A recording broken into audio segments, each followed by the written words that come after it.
Gitu deh, baru tahu.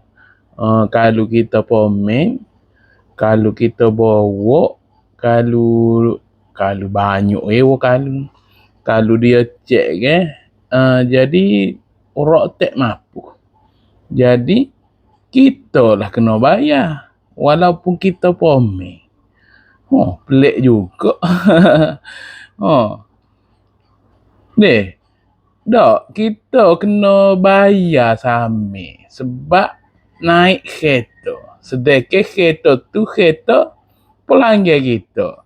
Kita tak tahu kereta tu rotek mampu.